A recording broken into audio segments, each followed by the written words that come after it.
Welcome to The Foundry, where leaders are forged daily. Each week we investigate themes of leadership, entrepreneurship, and mindset with some of the greatest minds in real estate. And now, the data scientist of real estate, George Roberts.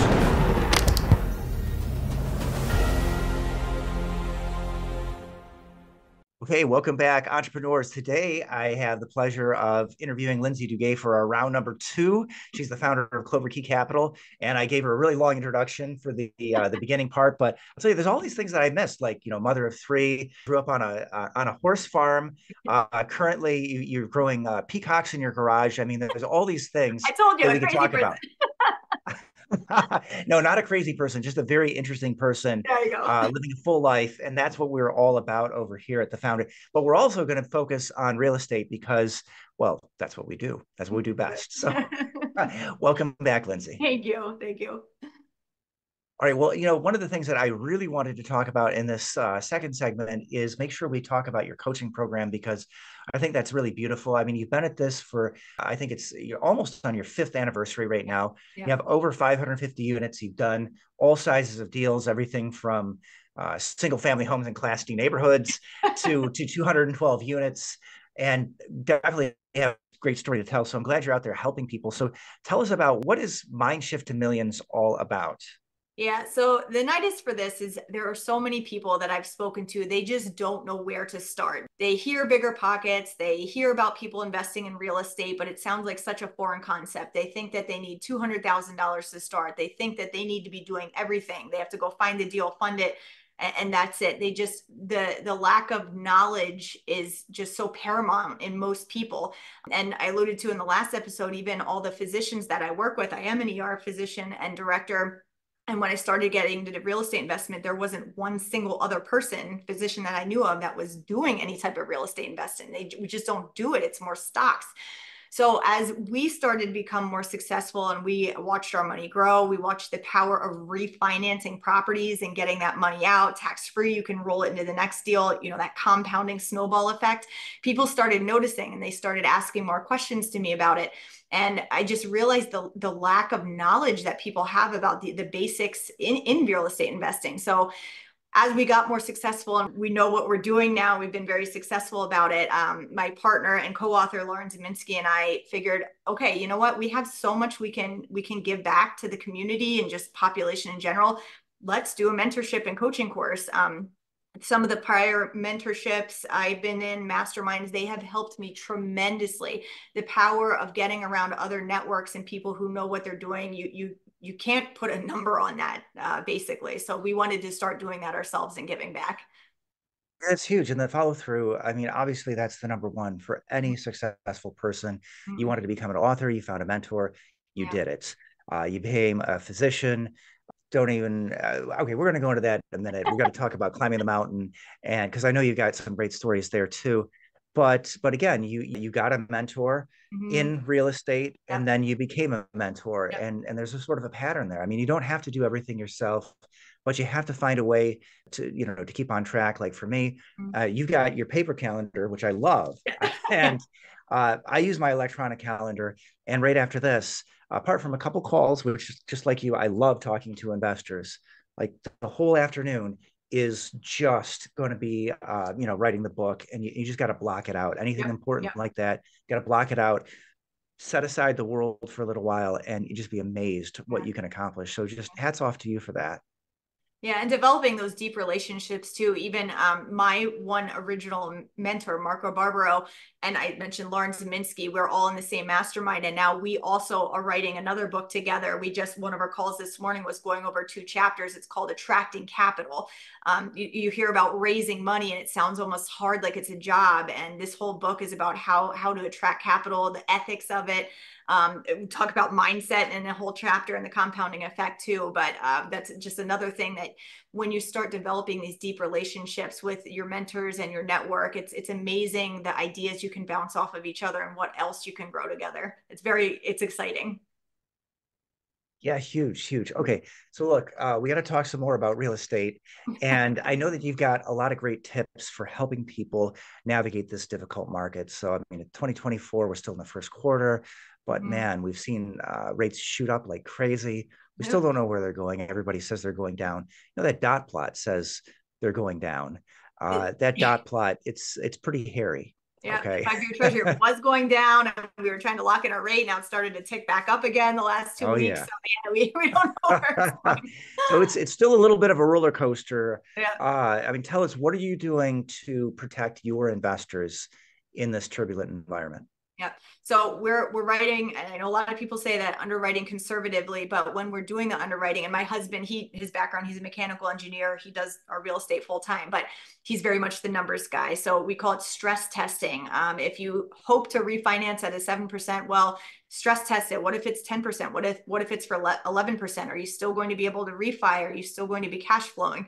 So you really need to look at what if the insurance rates go up triple? I mean, a lot of our properties, they've gone up double in the last year. Many people who have bridge debt and stuff, they haven't calculated that, and they're in trouble. You know, syndication is almost like a bad word. You hear about all these properties getting foreclosed upon in Texas and other areas of the United States. So you really need to be very, very careful how you're underwriting and stress test it in multiple ways.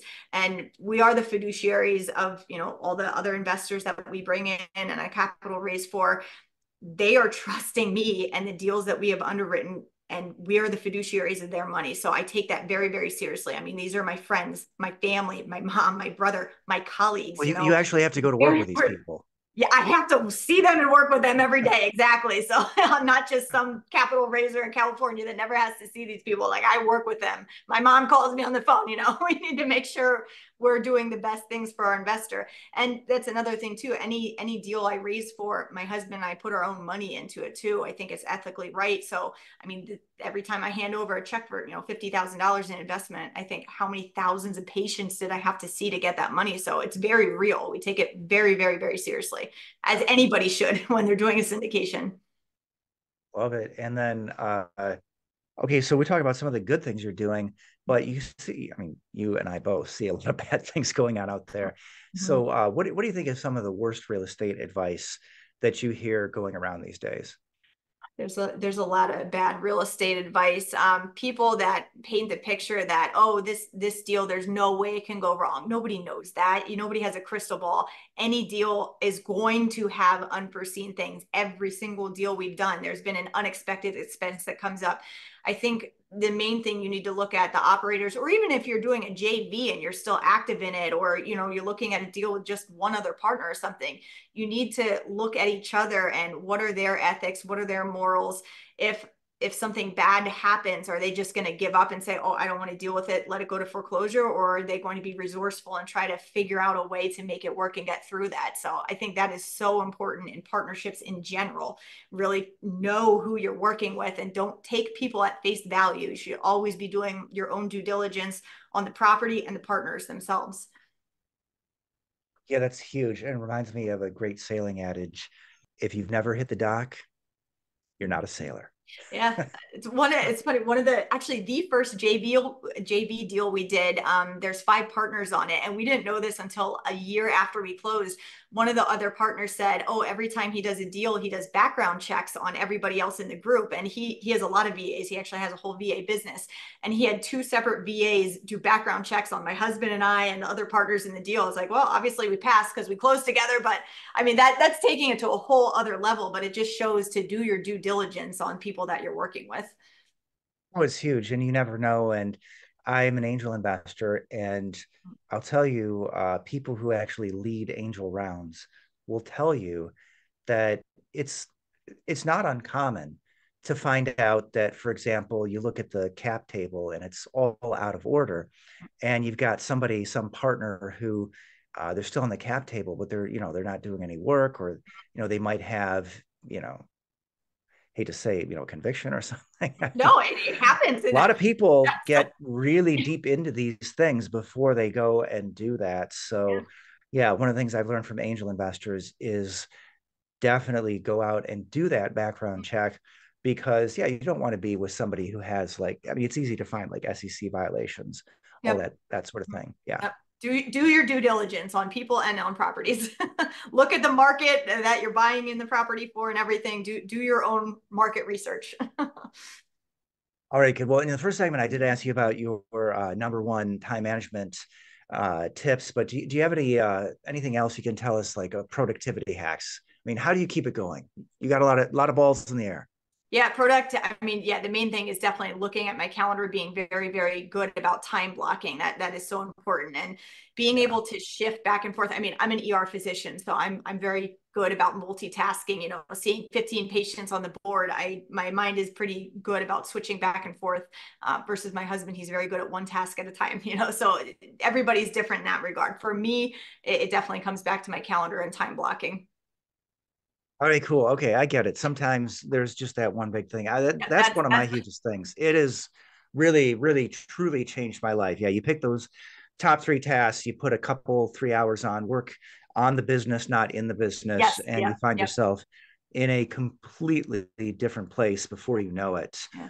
I think it's important to look at yourself too. When are you most productive? Like I'm not a morning person. I'm really not. I have a lot of my best ideas in the evening time versus my business partner, Lauren. She is great. She's up at 5 a.m. That's just not me. So I think looking at yourself and making the best decisions when you're most productive is something huge. I love it.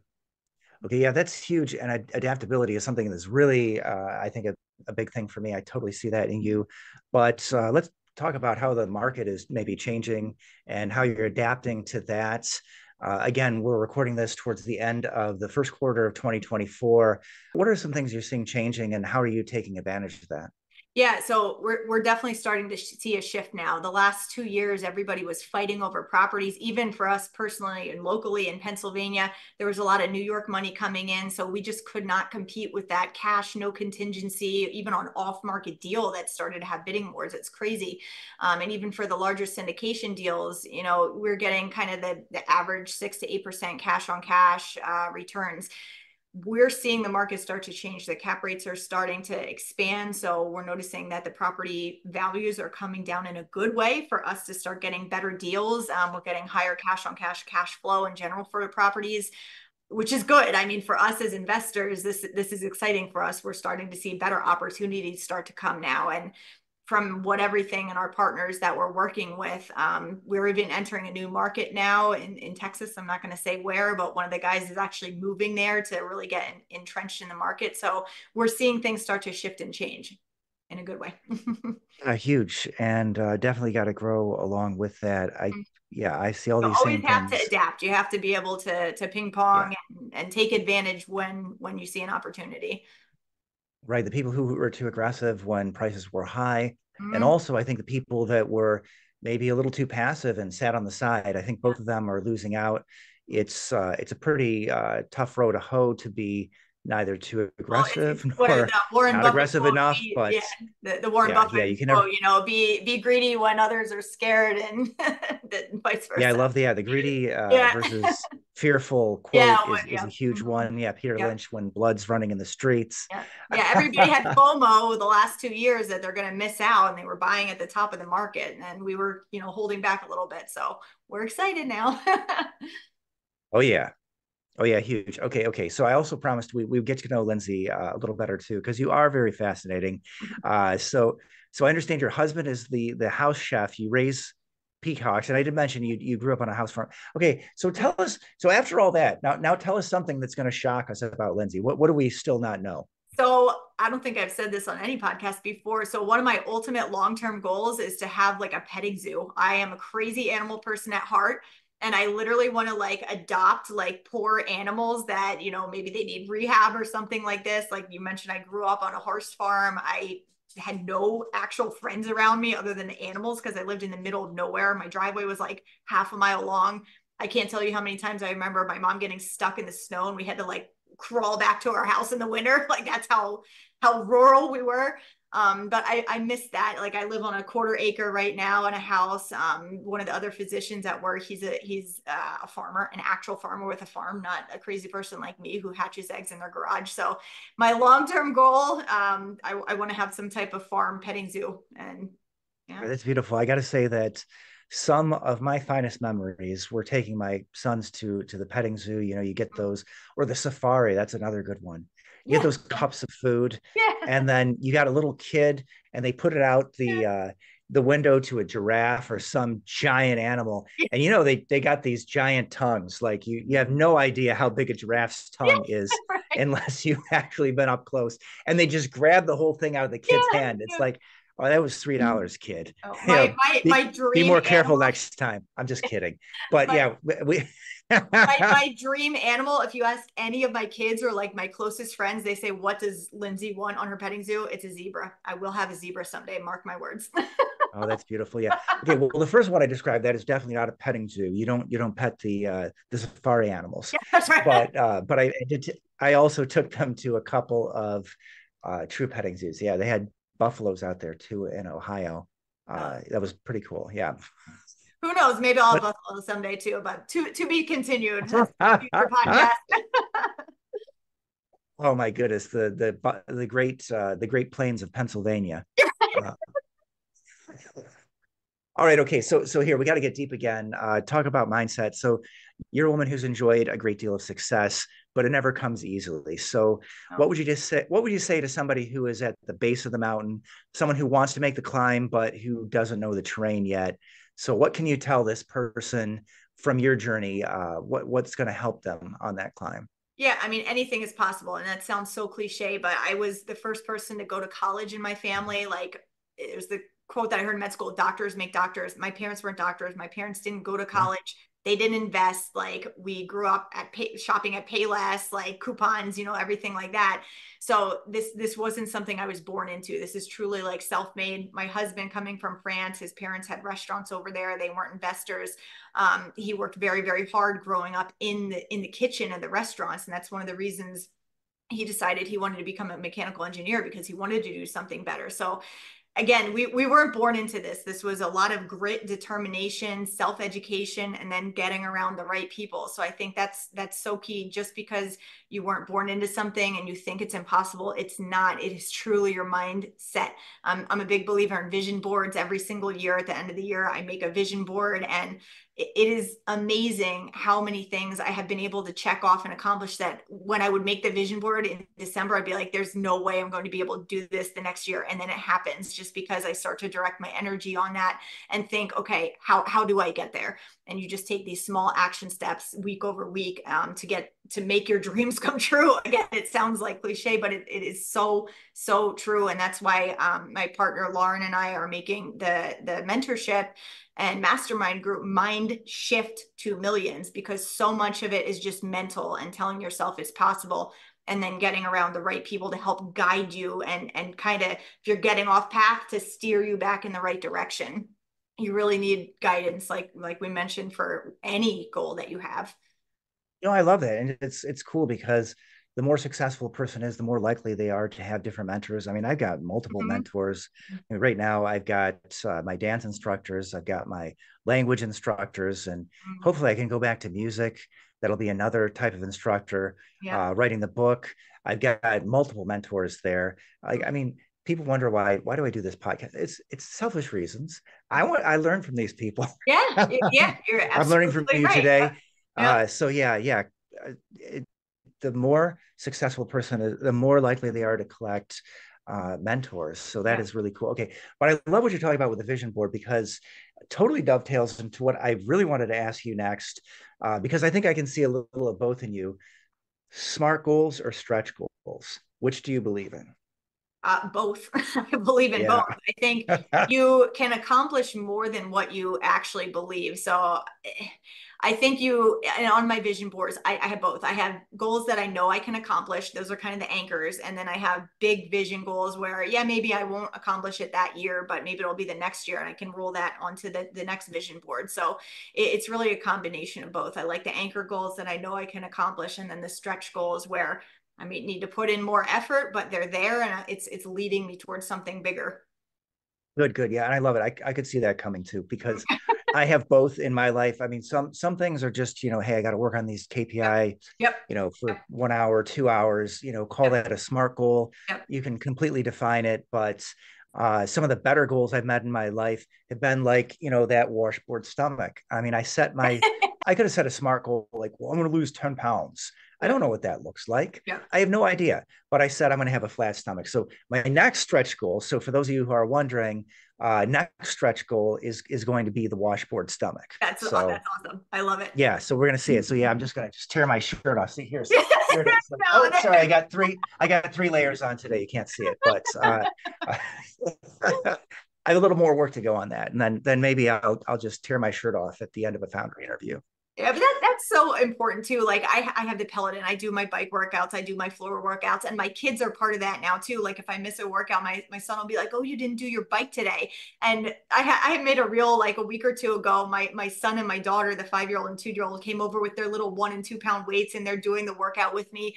They see what we're doing, right? And I'm trying to teach them these just the motivation to get where you want to in life too. So I love to do that with my kids and keep them involved. Love it. When my youngest boy, I did math and languages with him, didn't know it was going to stick.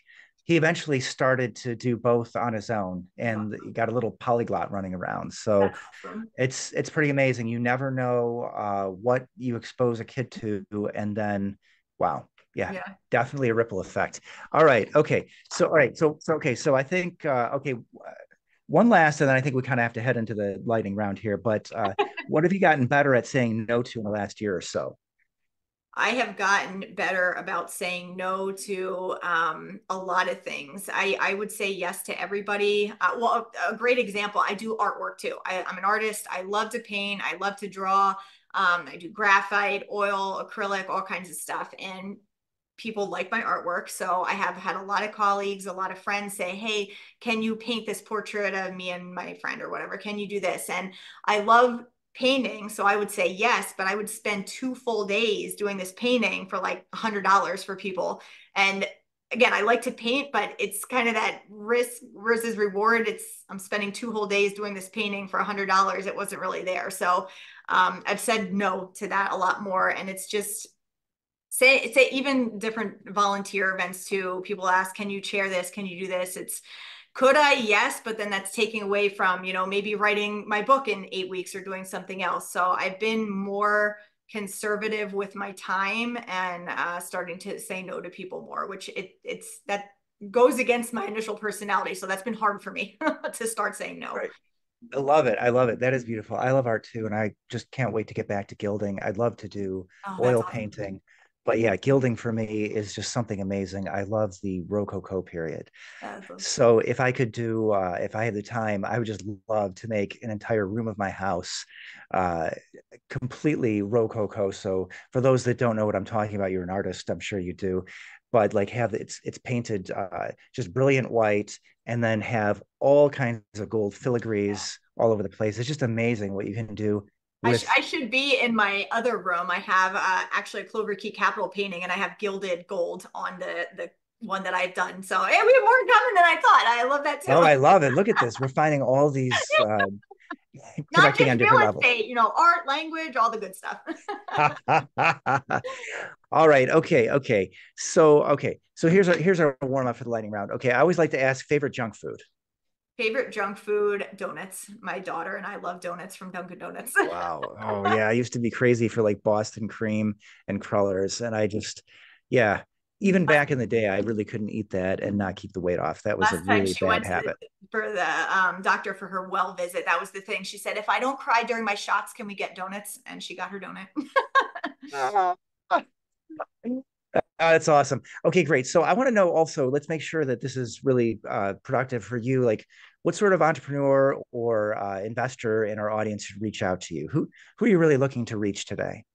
Anybody who wants to get started, or they've reached a plateau in their investment portfolio, or maybe they feel like they're running out of time.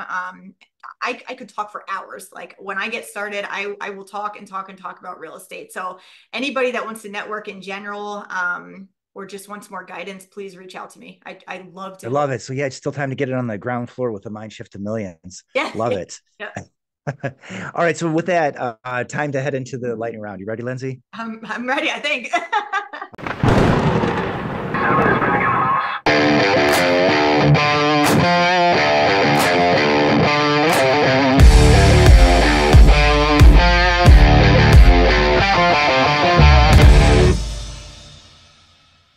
All right. Okay. If you could be known for only one thing, what would it be?